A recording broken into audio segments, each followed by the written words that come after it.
from the Library of Congress in Washington, D.C.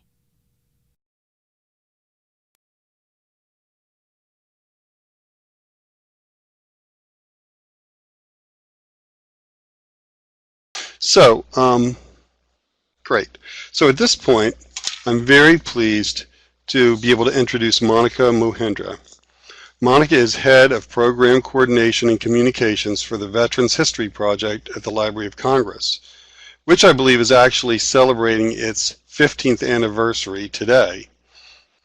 In the 10 years that Monica has been with the project, she's been proud to serve as the primary liaison responsible for coordinating a range of collaborative efforts, involving such projects and organizations as the Vietnam Veterans Memorial, Princess Cruises, PBS, Ken Burns Florentine Films, the History Channel, and the Department of Veteran Affairs. So without further ado, I'm going to go ahead and hand it over to Monica. And Monica, thank you for being here, and take it away. Hi, good afternoon, everybody. I'm very happy to be here, and Michael, you stole my thunder. Yes, this is our 15th anniversary today, and it couldn't be a better moment than to be here with you, and we appreciate the opportunity. I'm going to get started with the slides, and so what I want to do is just kind of outline what the plan is for my time with you, and assure you that there's going to be plenty of time for questions at the end, and I'll do my best to answer questions as they come up. I see some familiar names participating, and so I hope some of those folks will chime in with specifics, because I know they've participated with the project for a long time. Like I see Byron Holdeman, hello. So today I'm going to start with a brief introduction to the project itself, with the assumption that most of you aren't super familiar with the background of the project. And then I'll go into two major ways of how the project can be used in a classroom setting. The first will be accessing and using existing collections through a variety of means, and with the resources that my colleagues in Ed Outreach have created, as well as some that we've developed within the project for use in the classroom. And then the second way is working with your students to actually create primary source collections through the Veterans History Project. So I'll go into the specifics of both of those. And I'll start with sort of how to get into the existing collections, because there's lots of different ways to do that and lots of curated sections. And then, as I said, that there will be time at the end for questions. So a little bit about the background about the project. As Michael said, and as I said, this is our 15th anniversary today. It was signed unanimously into law by both houses of Congress and by, at the time, President Bill Clinton on this day in 2000. And the idea was to get individuals around the country to interview the veterans in their lives, in their communities, and voluntarily submit those interviews to the Veterans History Project. So that's the basis. It was actually originally the Veterans Oral History Project. They quickly realized the need to incorporate opportunities for other primary sources that spoke to the first-person narrative of veterans' experience. To be more inclusive, at the time, the focus was on going after the more senior veterans first, so at the time, World War I. And at the time, we weren't yet engaged in Iraq and Afghanistan. So the idea was how to ensure that we could get those more senior, compelling first-person narratives before they were lost and before the generations who had that one-on-one experience were not able to share them with us. So it expanded to include collections of original photographs, letters, documents that also share that first-person narrative. And so that's really what makes the collection so rich. We're approaching, within sight is that important milestone of 100,000 veterans. We're very excited about that, but it's a double-edged sword, because every veteran's story is important. So there's nothing more important about those first 100,000 or about the next 100,000. It's just nice to recognize that we have reached a reference point, a milestone that indicates a level of inclusivity of the collections. What you see here is our homepage, and is a great thing to keep returning to. Just to point out a few things, because I know it's not always the easiest to decipher right away. Our 15-minute video is available up in the right-hand corner, and I definitely recommend that as a great way to just kind of get started on how to create the collections. And then we're going to be talking about ways to access existing collections. So the first thing I'd like to point out is our blog, which is something we're increasingly using as a place to help share curated collections appropriate for broad audiences.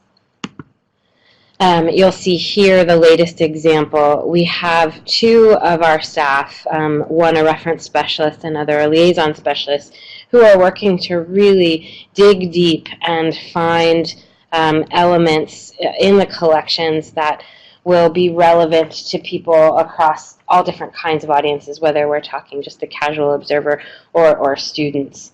The topics are as universal as we did a whole series with several of our staff investigating different collections last winter along the theme of missing home and being home for the holidays.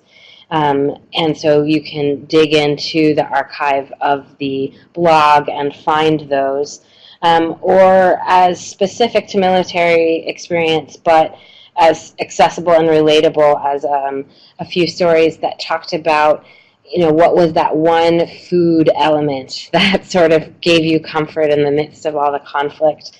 And one of the things that we have found that seemed to be a kind of elemental experience was peaches.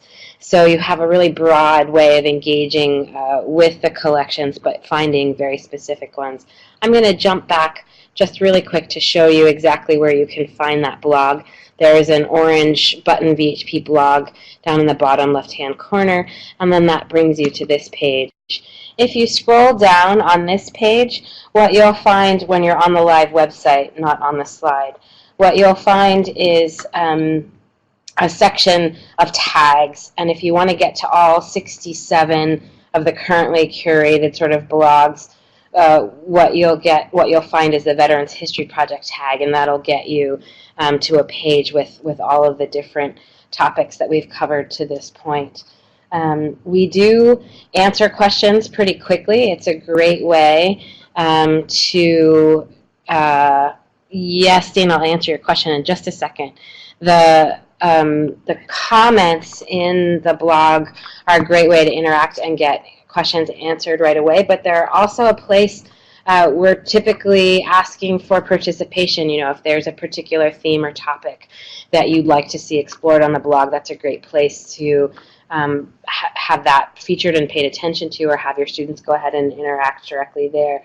So back to the homepage one more time so that I can share that URL as Dana asks for.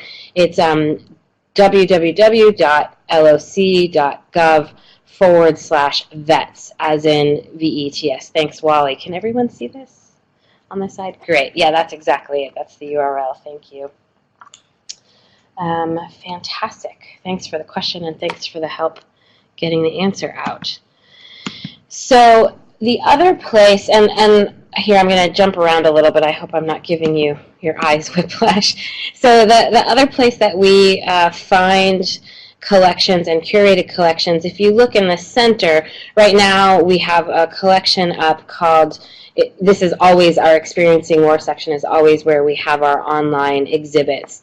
The current one is End of World War II, the 70th anniversary. If you were to click on that on the live page, what you would find is this wonderful display with the collections that have been curated to express that theme. And what's nice about this is that we work really hard to show the diversity of our content. It's particularly nice for situations where you're having students try and come at the topics from a few different angles. And when we talk about diversity, we're really talking about not just ethnic and racial and background diversity, but from all across the country, from branch of service, from conflict, from every kind of way you can slice it, even faith backgrounds. So we really try to focus that both for our efforts in trying to accrue collections, but also specifically in trying to highlight collections and bring them to the forefront for use. So on this page, what you'll want to do when you get there is scroll again to the bottom of it, and what you'll find when you do that is a section entitled Stories by Theme, and you'll get to all of our Experiencing War releases listed by theme. I'm proud to say we're at 50 now, and 51 will be released next week in commemoration of that 15th anniversary. So here is a really great, easy breakdown of existing topics to explore. Obviously, I shouldn't have favorites, but I do. Some include Chaplains on a Divine Mission. We're really excited about our efforts, which began about 5 years ago, to try and capture the stories of chaplains of all different faith backgrounds, because we discovered that was an sort of underrepresented population in our collections in terms of exploring that type of service within the veteran experience. And some of the others that are really fun are stories from the staff picks, but also you can find ones that have curricular ties or personal interest ties, and hopefully share a slightly different slice of specifically the human experience. Our goal really is to look at this from the perspective of the human experience, as opposed to, tell us the narrative of a particular combat. We're looking for the personal narrative in each veteran's story. So again, to get to this next page, I'm going to show you, go back to the home page. I'm not going to whip through that now, but that you would go back to the home page to get to how to participate. And the reason I want to point this out, just quickly, I'll come back to this topic in greater depth, but this is an area that we have specifically for helping students and educators in creating the primary source of the Veterans History Project collections. And I'm going to make a real distinction here. We're not just talking about oral histories, particularly now with the ages of World War II veterans that we're working with, octogenarians, nonagenarians, and also with the predominance of World War I as a topic. What we're finding is that people are looking for what to do with the collections of photographs and letters and documents that they're finding in their closets and their attics and their garages that will need a place to go. And this is a really great way also to engage students in creating a primary source collection. And I'll get a little bit more into that, but I wanted you to know that this page exists for your benefit and for theirs. Thanks, Kathleen. What about artistic expressions as well as stories? Yes. In fact, we're about to have an on-site exhibit, a temporary exhibit here in the coming weeks about portraits that were taken during war. We also accept elements of poetry, that sort of thing, as long as it is that first-person descriptive narrative of the veteran and conducted from that perspective. If you're looking, Kathleen, specifically for some great ones, Joseph Ferris, who unfortunately I just learned passed away this year, Ferris, F-A-R-R-I-S, has a great collection. So does Mimi Lesser, and there are several others. I can certainly send you more information about artistic expressions in the existing stories at a later date or offline. So when we're talking about ways to, oh dear, oh, these slides are not loading. Oh dear. Okay. Well, I will describe this slide, and you will help me with your prodigious imaginations. This is a primary source analysis tool that my colleagues in educational outreach have available through their website, and we'll make sure that you get this URL also. I wanted to point it out because what it does is it enables you to choose oral histories specifically, and then there are several guiding questions. You can use it with your students, you can use it for yourself, you can hand it directly to them. there are 3 sections, so observation, reflection, and questions. And in each section, there's a pull-down menu. You can either have them do it themselves, or you can use the pull-down menu with selected prompts to help them get through. And what I particularly like about it, and I think is useful when trying to pair our resources with the tools that they've provided, is that you can do further investigation with these primary sources in the Veterans History Project by choosing oral history or documents. There's different ways to do it. And it really points out to me the easy ways you can use primary sources to engage students and develop critical thinking skills. A big part for us about why oral history is important, and why specifically thinking about oral history as important as a primary resource, is the authentic voice versus the quote-unquote authoritative voice. And from our purposes, as I mentioned, that we work really hard to have the diversity, thank you, Michael, to have the diversity expressed. We really feel it also helps give a real democratized voice. You can have students specifically look for veterans from their particular area of the country, from their particular background, and so you're getting that authentic perspective to investigate a topic further, but you're able to refine the lens to something that may be extremely approachable to your students. The next slide was an example of a letter that was being used by students that they describe their reaction to in this slide.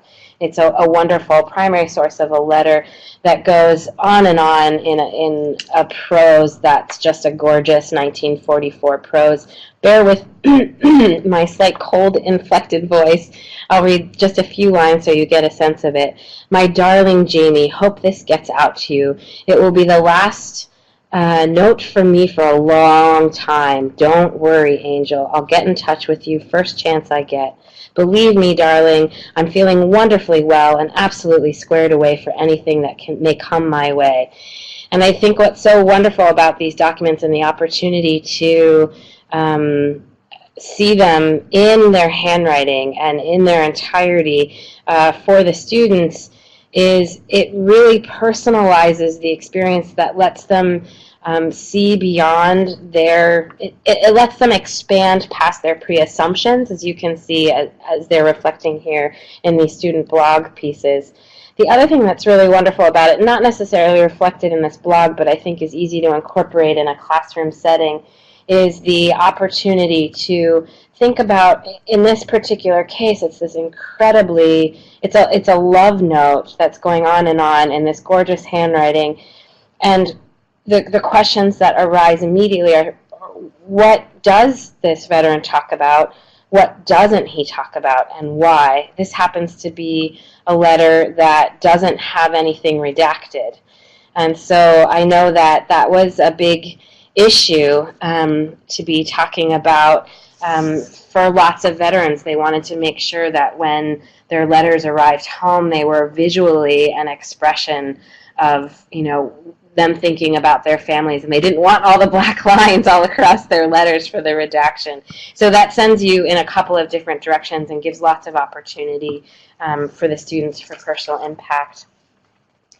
We, just another quick example, we had a group of students in, probably about 5 or 6 years ago, and we always, when students come in to present collections, we talk to them about the experience, what it was like for them. We try and hear what their reflections are, having created the primary source. So I do my best to put a few of them on the spot, especially when they're high school students. That's pretty fun. And they always come up with these really fantastic answers.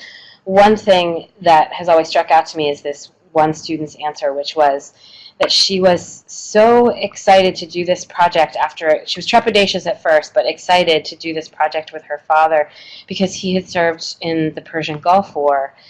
And, at the time we were deeply involved in Iraq and Afghanistan.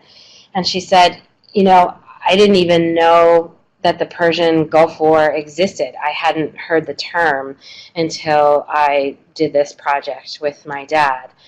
And it just really struck me at the time. I couldn't believe she hadn't even heard of the term, so I went and I looked at the textbook that she was using, that apparently at the time lots of social studies teachers were using around the country, and there was literally one paragraph about the Persian Gulf War. And so this opportunity gave her a chance not only to know her father better, but to understand the connections between all the conflicts and our shared history as a result. An opportunity to dig deeper, which she did. She then went on to look at other collections out of personal interest about the Persian Gulf in our collections, and apparently found it quite gratifying. The other things that we've seen teachers do really successfully to capture and expand on student reflections include creating wikis with them, as you see here, blogs. One really creative exercise that I saw was the students actually wrote letters to the veterans or the family members of the collections that they were viewing. They didn't know them. They hadn't created the interviews themselves. They were simply writing heartfelt letters about their experience back to the veterans, and having it be targeted towards them, I think, really illuminated a human connection you might not otherwise see. Just another point on that, once a student, as I just gave the example of the student who went and looked at other Persian Gulf collections, once a student or a classroom or a project is targeted around a specific kind of collection or a specific kind of experience, it's also really cool to have them have the opportunity to go back through the digitized collections and look for others from the veterans who maybe served from a similar battle or in the same unit or from the same town or background. What I like about that, and what I take every opportunity to do to share with students, is to talk a little bit about that work is very similar to what we see happen with researchers every week here in our collections. So going back in and looking for corroborating or validating other stories that relate to the one that they've experienced is exactly what researchers like everyone from folks from the DPMSO who are looking to find POW MIAs and using our collections to help identify ways to do that, to people looking to make PBS or HBO sets more authentic by having better images on the walls, to authors of fiction or nonfiction. That's the kind of work those people are doing, and so these students are engaged in that similar work. It's always really exciting to share that with them, especially when they are able to come to the building, but also just when they can see it for themselves online. Our colleagues in Ed Outreach have also created with us a couple of curated primary source sets with attendant tools to help make them a little easier to use in the classroom. The nice thing about these is that they have been specifically selected to not be offensive for a wide variety of ages. It's a great way. Participation for the project is really limited to 10th grade and above, but use of the project, we're really trying to make it as broadly accessible as possible. What you see here is the teacher page from which you can get to the primary source sets.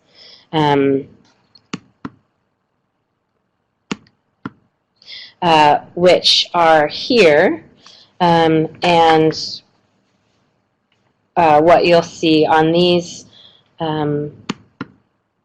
is the Veteran Stories, the Veterans History Project, and Veteran Story Struggles for Participation. Both primary source set have several specific collections, and then there are tools how to put those straight into a classroom setting. Here's an example of what that looks like. So you see that there are analysis tools and guides and a PDF, and you get a really broad range of different kinds of experiences.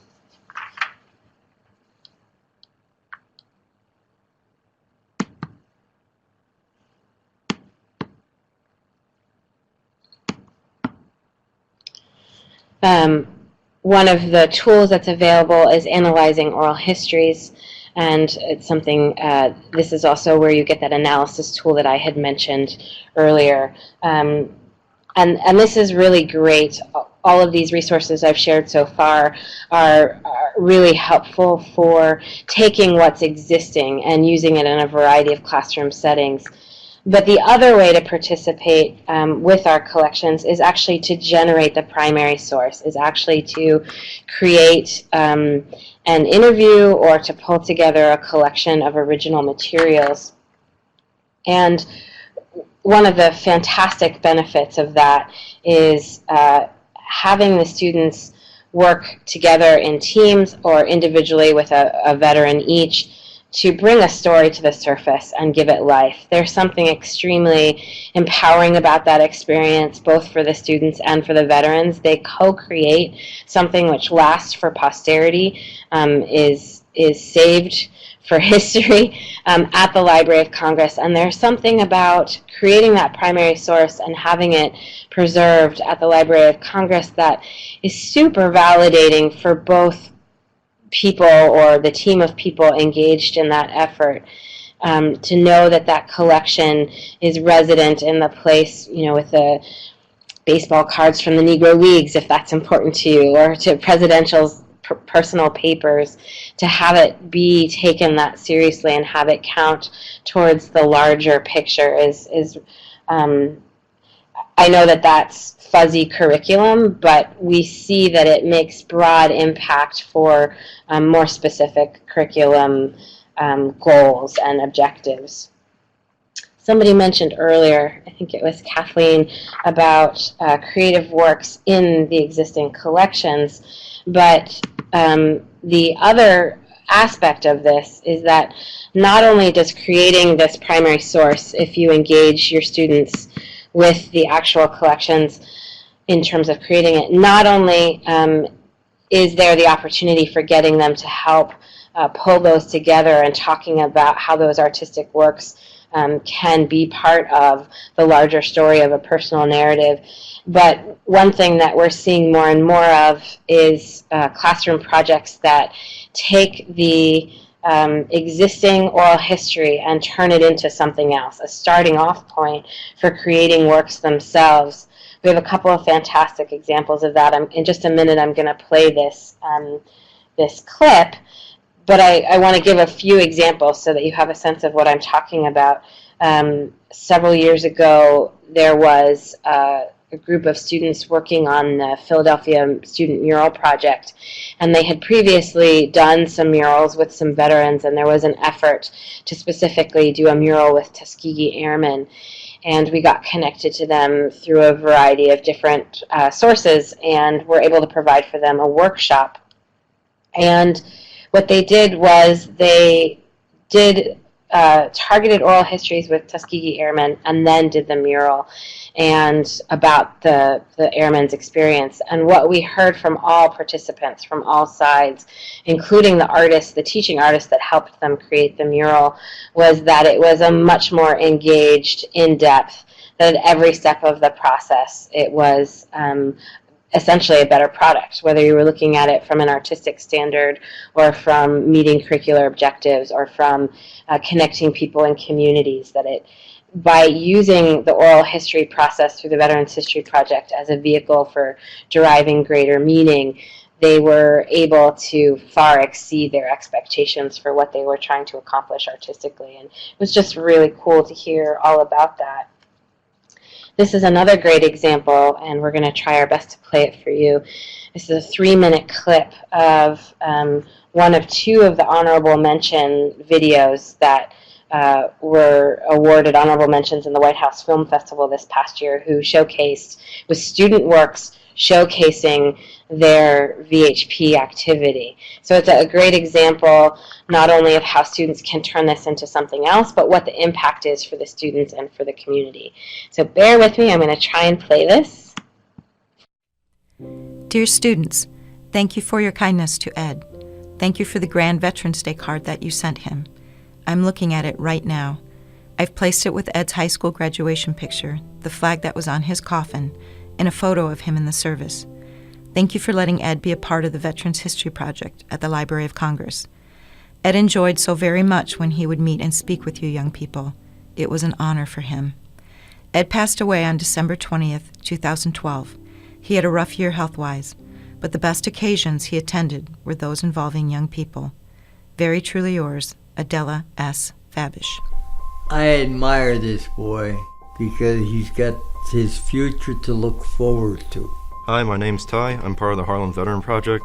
I currently have a question on what type of aircraft were on his carrier during World War II, so I'm going to be heading over to his place, see if he can identify some of the aircraft I'm going to print out for him. Mr. Terry, what does it mean to you knowing that Ty is working on it, knowing that he hopes to get in the Navy, or he's heading down into the Navy? I admire Ty for what he's doing.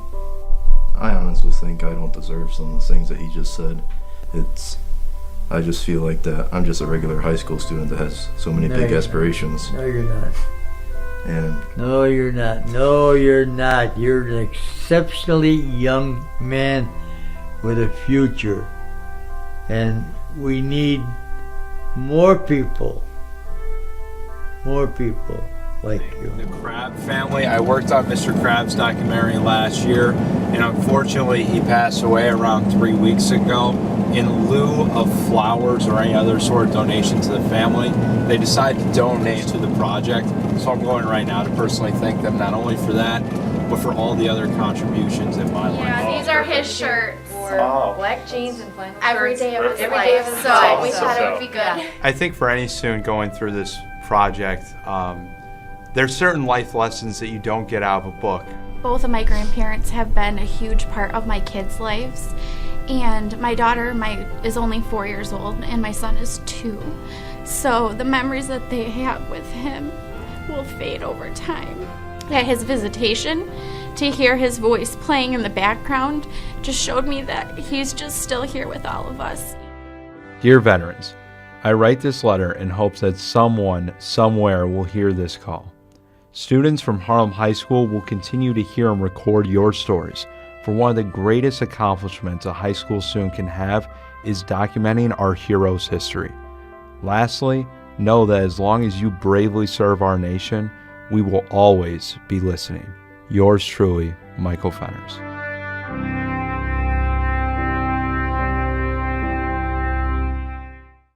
Thanks for bearing with me, everyone. I hope you feel as I do that it was worth it. I just think that's a really great example of the students really pouring their personal energy into this effort. That particular program is both happening in the classroom and as an extracurricular, which is a model we've seen in lots of classrooms across the country.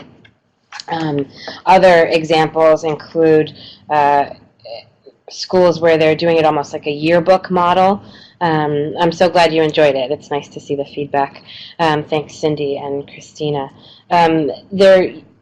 They're doing models very similar to that, where there's a portion of it that happens in a classroom setting, and then it's an after-school club, almost like a yearbook would be, where they produce a coffee table book that then goes out to the entire community. I've seen other examples where they do it similar to a big read, where at the end everyone gets an opportunity to select vignettes, and then they create a documentary that then the whole community watches through a series of events. Somebody earlier talked about teachers looking for ways to connect students with curriculum and build the skill sets needed for real-world tasks.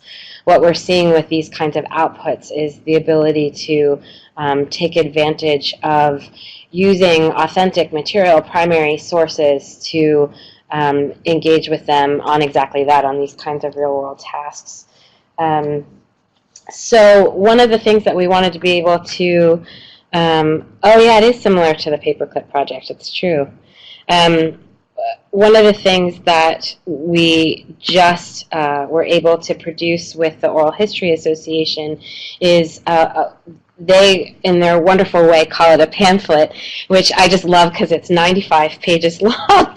But and you can get this for $15 on Amazon and on Barnes & Noble. It's called Doing Veterans Oral History, but there's an entire chapter, about 30 pages, devoted to educators and to students. if you want something a little bit more than what we have available through our field kit on our website or our 15-minute video, this gives you the opportunity to go through it or hand it to your students with that scholarly or academic lens of the best practices of oral history. That section that's geared just towards educators, I'm able to provide for you as a text PDF for free. You don't have to purchase the whole book, but if you're interested in the whole book, it is really nice. And like I said, you can purchase that on Amazon or Barnes & Noble, or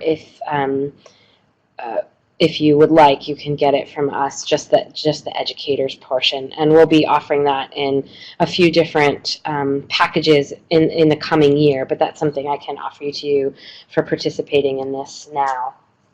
And again, it's a student resource and a way to add on to the existing resources we have on our website. Just wanted to point that out to you. You can also find out information about it on the Oral History Association's website. The other thing that we have started this year through a generous gift from the Bill and Buffy Kafritz Family Foundation is a campaign specifically aimed at recording the stories of World War II veterans from the Washington metropolitan area. Bill Kafritz passed away last year, and he had served in World War II and had been awarded a Purple Heart. But it turns out that very few people in his life actually knew about that because he didn't talk about it. And so it was just sort of a wonderful synergy of things come together for making sure that DC World War II veterans understood we wanted them to be part of this historic milestone of the first 100,000. Get your stories in there before you're not part of that first milestone. But the reason I'm sharing it here is because we're hoping to turn this into a template that other communities could use, and we'll have elements of it available for people to customize. So in a situation like the Harlem Veterans History Project, it might make a lot of sense for them to sort of plug and play and use some of the tools that we're creating around this. So I just kind of wanted to bring that to your attention. We're also finding that the whole notion of our history's future is in your hands is something that's really resonating with high school students who have seen this this campaign and the images from this campaign. So I think I'm right in time to leave plenty of time for questions. So please fire away. Okay, Monica, I've also received a couple questions separately, so I'll ask you the first couple while other people ask their questions. Are you ready? So first question is, are there particular resources from the Veterans History Project that appear to be more popular downloads by teachers? Are you able to see any patterns there? That's a great question. I think historically across the board, World War II has been something that folks are really gravitating towards, but in the past couple of years, we've seen a real shift towards Vietnam. We're actually the centerpiece of the Vietnam Veterans Memorial Foundation Curriculum Guide. They offer lots of tools in general for teaching Vietnam, and we're used as what I believe to be a really essential, enriching part of that. So I know that that's a broad brushstroke, but that's what we've seen so far. Awesome. I noticed Christina also has a question. She asks, can you walk us through teacher students what they would actually submit interviews and other primary sources? In other words, how would they go about sort of participating in the process? Absolutely.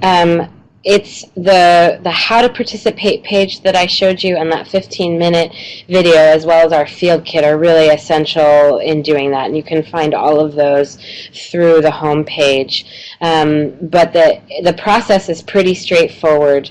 If you're going to do an interview, you simply use the required forms, you set up the conversation with the veteran, and you record an interview, one interview per recordable media, 30 minutes or longer. And with all the forms packaged together, each recording with each set of forms, and you submit them to the Library of Congress. I'm going to keep it broad there because those resources are readily accessible off the homepage. But Christina, if you have any specific questions beyond that, I'd be happy to answer them. I see that Cindy Rich asks, are the collections growing, and do you find that veterans are willing to share their personal items? Really great question, Cindy. The collections are growing. We get about 100 collections per week on average. More when you might expect teachers to be sending us troves of them, and less when there's lulls in specific schedules.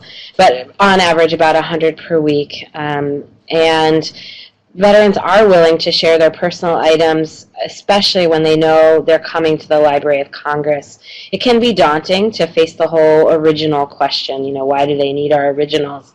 But, there are floods, fires. I hate to go to the super dramatic right away, but there are lots of reasons that we're in the business of protecting originals. And what we've been finding is that families actually really appreciate the opportunity to know that the originals are here and being used for research purposes. Sorry, I just want to try and read through the questions. Michael, I'm going to go for it. I'm sorry. I had one more question for you. I'm getting some questions separately. This is more of a personal one, which is, how did you get involved with the Veterans History Project? What is your kind of connection to this project? And I hate answering that question. I'm involved in the project. Really, I stumbled into it. My work here started with a small project aimed at illuminating the collections of the Library of Congress for K through 12 audiences, and they needed someone to help do that, specifically with the Veterans History Project as it was growing in 2005. And so I was moved over to work on that, and then never left. My husband is a veteran. His family members are veterans. My background, I'm half Indian. I was born in India, and I don't have a connection sort of through my family of origin, but my adopted family for sure, and just got really engaged with the whole notion of why oral history is important and how it connects people to the real sources of information, and how it is magically gives voice to every perspective, validating every perspective. So I'll leave it there. That's great. Linda also asks a question, can family members access the recordings and other artifacts after they are submitted? And if so, how long a turnaround would they expect before they would be available? After long work days in the middle of the week, I'm so impressed with these questions. That's really great. Yes, family members can access the recordings. Anyone can access them. About over 15,000 of our over 98,000 collections are available digitized online. For the rest of those collections that we haven't yet been able to digitize, and that will be a long process. I'm certainly not promising that all of them will be digitized. But family members can come here to the Library of Congress and they can view them. In fact, we have a couple of families that do that on an annual basis, or to celebrate birthdays. They come, and sometimes they continue to contribute to a collection as they find more letters or more photographs, and they turn that into an event, which is really a lovely thing to see. The turnaround for processing a collection that is sent in, and I'll just put in a plug here, not to send collections via the USPS. We can't take collections through the Postal Service because they get fried by the specific screening process. But collections that are sent here typically get processed within 4 to 6 weeks for acknowledgement of receipt, and then between 4 and 6 months for actually being able to come and see it and do research, essentially, or to use the collection. If a large family, more than 2 or 3 people is going to come, which we do have happen, the appointment is made in our information center, or if it's for more of a research use, the appointment is made with our reference specialist for the American Folklife Center reading room, and that's where they get served the collection. And as I mentioned before, researchers use these collections every week. We're serving them to serious researchers and family members alike in the American Folklife Center Reading Room and also in the Veterans History Project Information Center. Okay, we probably have time for one more question before we wrap up. And I've got another one for you, Monica. In terms of teacher use, you know, the question about access raises, you know, copyright issues. Are all these resources that you find online, are these, you know, generally free for teachers to use, and or do they have to worry about copyright issues? Copyright is not an issue for teachers to use. The veterans and the interviewers actually retain copyright based on our release forms. However, our release forms are specific to us sharing the collections for educational purposes.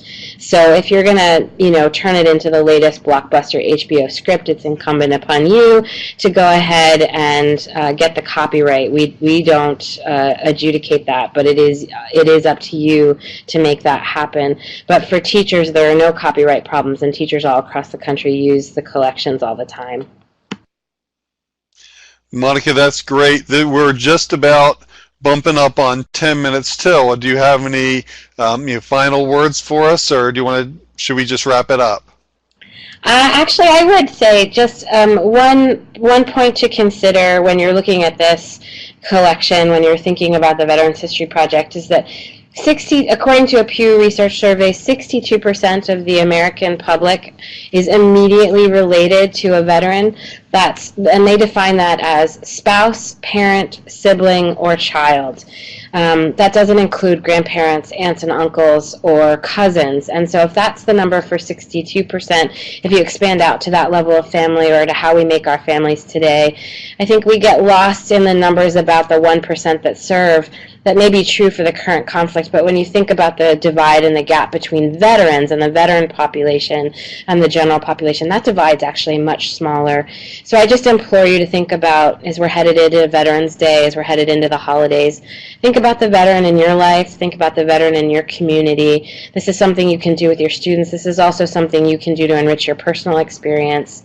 And I hereby deputize all of you as ambassadors of the project. Thanks so much for your time today.